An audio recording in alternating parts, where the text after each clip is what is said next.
ભારતમાં બે જ જગ્યા એવી છે કે જેની પાછળ રાષ્ટ્ર શબ્દ લાગે છે. એક મહારાષ્ટ્ર અને એક આપણું આ સૌરાષ્ટ્ર. મહારાષ્ટ્રમાં દરિયા કિનારે મુંબાદેવી બેઠી છે અને એ મુંબાદેવીના નામ ઉપરથી જે શહેરનું નામ પડ્યું એ મુંબઈ. અને આ સૌરાષ્ટ્રની અંદર માં પુરાઈના બહેણા છે અને પુરાઈ માતાજીના નામ ઉપરથી જે શહેરનું નામ પડ્યું એ આપણું આ પોરબંદર.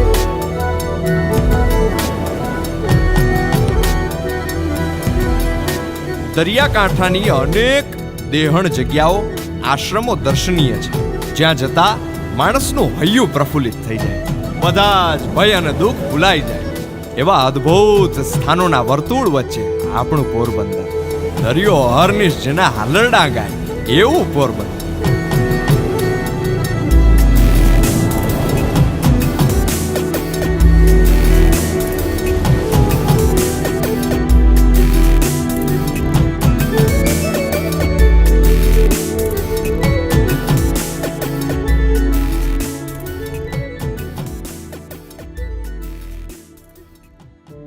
એક સમયે એવું કહેવાતું કે આ નાટક ચોટક તો જોવાય જ નહીં, પણ આ પોરબંદરની ધરતીનો એક મોહન નામનો કિશોર રાજા હરિશ્ચંદ્ર નાટક જોવા ગયો. પણ એ નાટક જોયા પછી એ નાટકની એની માથે એવી કાંઈક અસર થઈ કે તેથી એણે સત્યની ગાંઠ વાળી. એ મોહન નામનો કિશોર આજે તો વિશ્વ આખામાં મહાત્મા તરીકે પૂજાય છે. દુનિયા આખીને સત્ય માટે અહિંસાના માર્ગે લડતા શીખવાડનાર આપણા પૂજ્ય બાપુ એટલે કે મહાત્મા ગાંધીની જન્મભૂમિ એટલે આપણું પોરબંદર.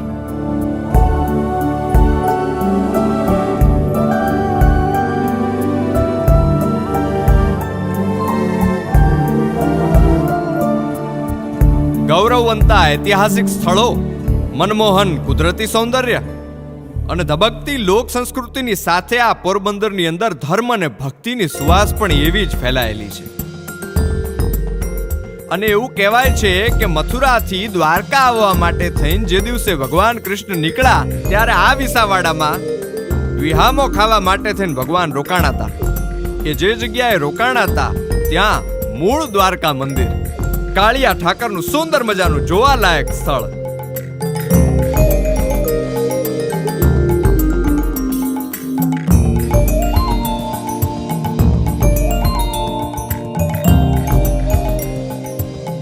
જિંદગી જેણે અયાચક વ્રત પાળ્યું એવા ભગવાન શ્રી કૃષ્ણના મિત્ર એટલે કે સુદામાજીની આ ધરતી, સુદામાપુરી એટલે આજનું આ પોરબંદર.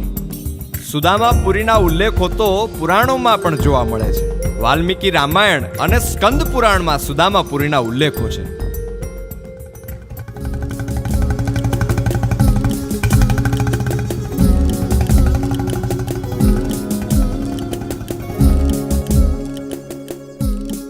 નેક ટેક અને ધર્મની જ્યાં પાણે પાણે વાત, સંત સુરા નિપજાવતી અમારી આ ધરતીની અમીરાત.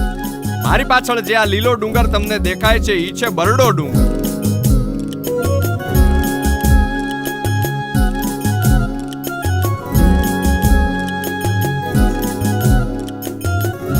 આ ધરતીની ઇતિહાસની અનેક વાતો, શૂરવીરતાની વાતો, ભક્તિની વાતો, દાતારીની વાતો પોતાની પાસે લઈ અને પલોઠી વાળીને જે ડુંગર બેઠો છે ઈ આ બરડો ડુંગર.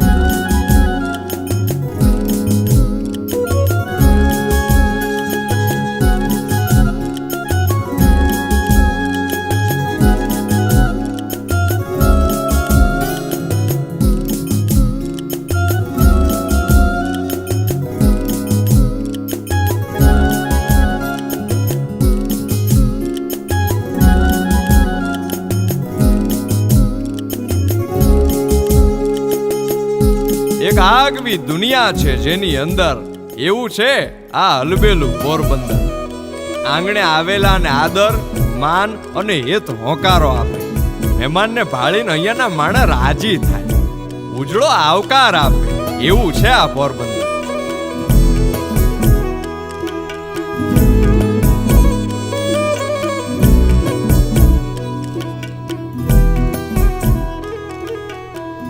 અને આ ધરતીની લોક સંસ્કૃતિની પરંપરાઓ પણ એટલી જ ઉજળી છે.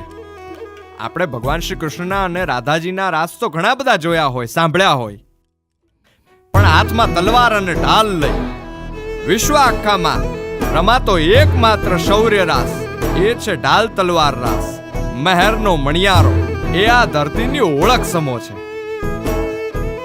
એક સમયે જ્યારે આધુનિક હથિયારો નહોતા ત્યારે હાથમાં ઢાલ અને તલવાર લઈ પોતાના રાજ્યની રક્ષા કરવા, પોતાના લોકોનું રક્ષણ કરવા, ધર્મનું રક્ષણ કરવા માટે થઈ શૂરવીરો નીકળી પડતા. અને શૂરવીરો લડાઈઓમાં જઈને આવે, યુદ્ધમાં જઈને આવે, યુદ્ધમાં જીતીને આવે, લડાઈ જીતીને આવે ત્યારે ગામના લોકો એમનું સ્વાગત ઢોલના તાલે અને શરણાઈના સૂરે કરતા. અને એ ઢોલના તાલે અને શરણાઈના સૂરે પોતાના હાથમાં રહેલ ઢાલ અને તલવારથી ઈ તાલ ઉપર, ઈ સૂર ઉપર રાસ રમવા માંડે. એમાંથી સર્જાય છે આપણો મહેરનો મણિયારો ઢાલ તલવાર રાસ.